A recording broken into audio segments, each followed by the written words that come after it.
네, 요즘 코로나로 힘드시죠? 특히 자영업자들 경우에 작년에 장사가 안 됐다 이런 분들이 많습니다. 그런데 문제는 건보료입니다. 이 소득 등락에 따른 건보료 조정이요, 시차가 좀 발생을 합니다. 그래서 현재 내시고 있는 건보료는요, 장사가 잘 안 됐든 작년 기준이 아니라 장사가 비교적 잘 됐든 재작년 기준으로 현재 납부를 하고 계십니다. 좀 불합리하다는 얘기인데요. 이거 어떻게 좀 해볼 방법 없을까요? 네, 있습니다. 제가 오늘 그 부분에 대해서 확실하게 한번 정리를 해보겠습니다. 구독 버튼 꼭 눌러주시고요. 지금부터 시청해 주시면 되겠습니다.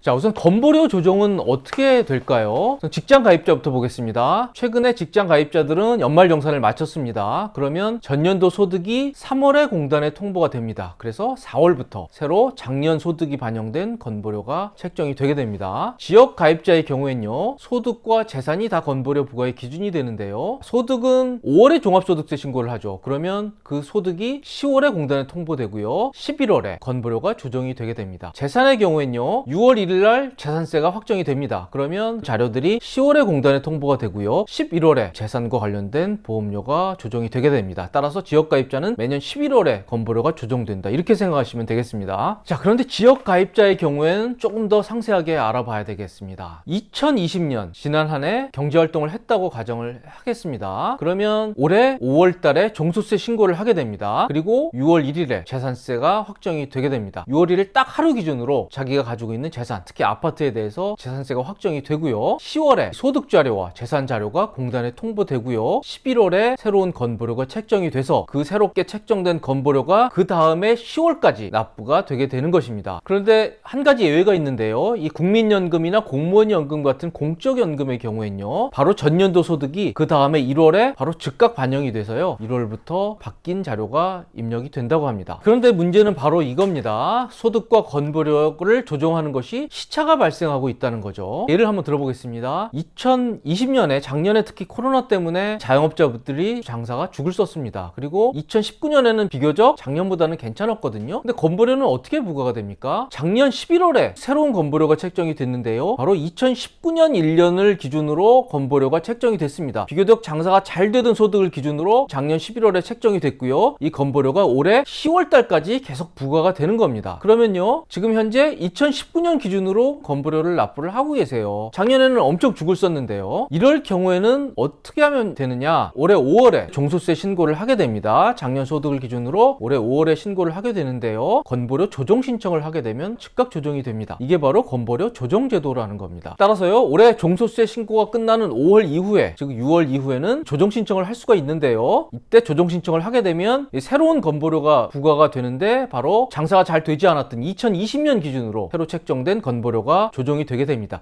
그냥 가만히 계시면요, 11월부터는 바뀝니다. 바뀌는데 당장 몇 달이라도 절약하기 위해서 새로운 소득 자료를 제출해서 건보료를 조정받게 되는 겁니다. 자, 그럼 어떻게 해야 될까요? 간단합니다. 소득 금액 증명원이라는 걸 발급받아서 건보공단에 제출을 하면 됩니다. 그런데요, 이게 5월에 종소세 신고는 끝나지만요, 이 소득 금액 증명원은 7월부터 발급이 가능하다고 합니다. 이 얘기는 뭔가요? 올해 11월이나 돼서 작년에 줄어든 소득이 반영된 건보료가 책정이 되는데요. 서둘러서 7월에 건보료 조정 신청을 하면요, 6월로 소급해서 건보료가 더 낮아지게 됩니다. 이 얘기는 6월, 7월, 8월, 9월, 10월 5개월 동안 낮아진 소득에 따른 건보료가 책정이 된다는 것이니까요, 적지 않은 돈을 절약할 수 있는 방법이 됩니다. 소득금액 증명원은 세무서 가서 발급받으시면 됩니다. 그런데 간혹 소득금액 증명원을 발급을 못 받는 분도 계세요. 어떤 분들이냐면요, 금융소득만 있으신 분들, 그 중에서 금융소득이 연 2천만 원이 되지 않아서 그냥 15.4% 분리과세로 종료되는 분들은요, 세무서 가서 소득금액 증명원 발급해달라 하면 안 나오십니다. 이런 분들은 방법이 없을까요? 네, 있습니다. 이런 분들은 세무서 가셔서요, 신고 사실 없음이라는 증명원을 발급받아서 건보공단에 보내면 이 역시 건보료 조정이 가능하다고 합니다. 그런데 소득금액 증명원도 없고 신고 사실 없음 증명원도 못 되는 분들도 계세요. 어떤 분들이냐면요, 금융소득만 있는데 금융소득이 2천만 원을 초과하는 분들 중에 이런 분들이 있다고 합니다. 작년부터는요, 금융소득 0,1000만 원을 초과하면 여기에도 건보료 건보료 부과가 시작이 됐습니다. 그런데요, 연 2천만 원을 초과하는 금융소득에 대해서는 종합과세가 됩니다. 따라서 세무서에 이 종합과세 신고를 하는 게 원칙인데요, 상당수 분들이 신고를 하지 않고 있습니다. 왜 그러냐면요, 연 금융소득 2천만 원이 안 되면 종합소득 신고할 필요 없습니다. 15.4%로 분리과세로 종료가 되는데요, 2천만 원을 초과하게 되면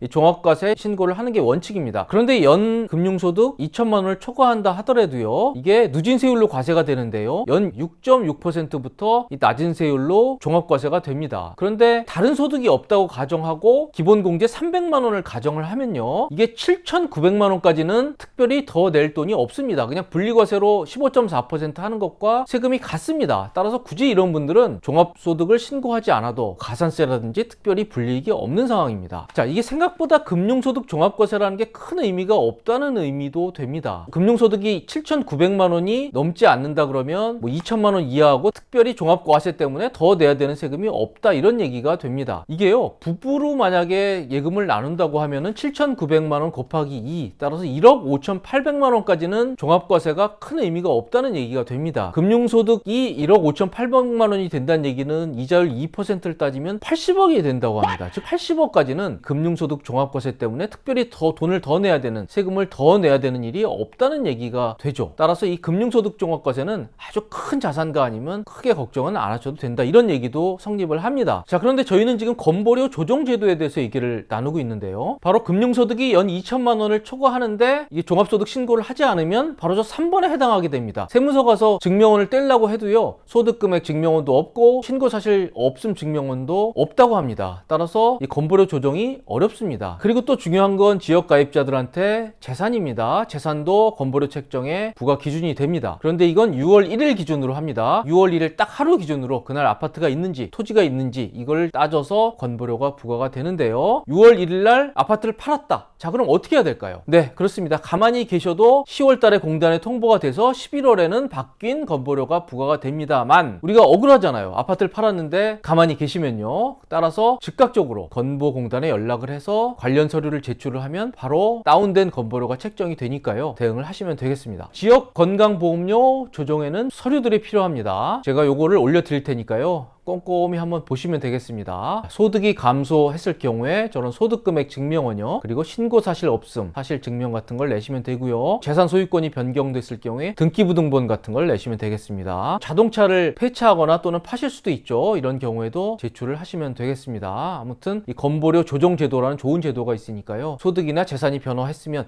즉각적으로 바로 건보공단에 연락해서 조정을 받으시면 되겠습니다. 그리고 이번에는 임의계속 가입제도라는 거에 대해서 한번 알아보겠습니다. 건보료는 직장 가입자들 경우에는 크게 신경을 쓰지 않습니다. 어차피 소득에 대해서 일정 부분만 내고 있고요, 절반은 회사가 내주기 때문에 크게 신경을 쓰지 않습니다만, 우리가 언제까지 직장 생활을 할 수 있는 건 아닙니다. 그리고 직장을 그만두는 순간 지역가입자로 전환이 되게 되는데요, 이 지역가입자가 되면 본인의 재산이 건보료 부과 기준이 되기 때문에 갑자기 건보료가 어마어마하게 느는 분들도 있습니다. 물론 그렇지 않은 분들도 있고요, 건보료가 엄청나게 나오게 되면은 소득도 없어졌는데 좀 억울한 분들도 계실 겁니다. 자, 이럴 경우에 어떻게 해야 될까요? 좋은 제도가 있습니다. 임의계속 가입제도라는 겁니다. 직장 가입자에서 지역 가입자로 변했다 하더라도 3년 동안은 기존에 냈던 보험료와 비슷한 수준에서 건보료를 부과할 수 있게 한마디로 시간의 여유를 주는 그런 좋은 제도입니다. 그런데 이 제도를 이용하려면요, 정말 조심하셔야 될 부분들이 있습니다. 자, 우선 적용 대상 잘 보셔야 됩니다. 퇴직 직전에 18개월간을 따져서 1년 이상 근무를 하신 분들만 저 임의계속 가입제도를 신청을 하실 수가 있습니다. 그리고 보험료는요, 직전에 퇴직했던 직장에서 냈던 건보료와 비슷한 수준으로 책정이 되게 됩니다. 최근 1년간 보수 월액 평균을 구해서요, 여기에 현재 2021년 기준이 6.86%를 구하고요, 이거에 딱 절반만 건보료를 내면 되겠습니다. 혜택 기간은요, 무한정 이런 혜택을 드리는 건 아니고요, 3년을 드립니다. 36개월을 드리고요, 36개월 동안 준비할 수 있는 시간을 드리는 겁니다. 부부간 증여를 활용해서 소득을 평평하게 나눈다든지요, 가지고 있던 자동차를 판다든지 아니면 가지고 있던 아파트를 판다든지 이런 식으로 해서 건보료를 좀 조정하고 또 피부양자가 될 수 있는 자격을 갖출 수 있는지 한번 검토해 볼 수 있는 그런 시간을 가질 수 있겠습니다. 가장 중요한 건 4번입니다. 2개월입니다. 2개월 동안만 신청을 하실 수가 있습니다. 즉 지역 보험료를 세금을 납부해야 되는 납부 기한에서 2개월 동안만 찬스가 주어집니다. 저 찬스를 놓치면요, 저 제도 이용 못 하십니다. 그러니까 퇴직 무렵이면요, 임의계속 가입제도 언제 신청해야 될지 캘린더에 적어 놓으시고요, 꼭 챙기셔야 됩니다. 이 제도는요. 여러분, 제가 지난 영상에서요, 내년 7월 이후 2022년 7월 이후 건보료가 2단계 개편 방안이 시행되면서 큰 변화가 예정돼 있다고 말씀을 드렸습니다. 특히 관심이 있는 게 저 피부양자 자격 요건인데요, 상당히 까다로워집니다. 그래서 피부양자 자격을 유지하는 게 쉽지가 않아졌습니다. 앞으로 한 1년 4개월 정도 남았네요. 그래서 1년 4개월 동안 어떻게 준비하셔야 될지 잘 연구를 하셔야 될 것 같습니다. 특히 소득 요건, 재산 요건을 잘 보시고요. 자, 지금까지 저희는 건보료의 조정제도 그리고 임의계속 가입제도에 대해서 알아봤습니다. 지금까지 도움이 되셨다면 구독 버튼 꼭 부탁드리겠습니다. 감사합니다.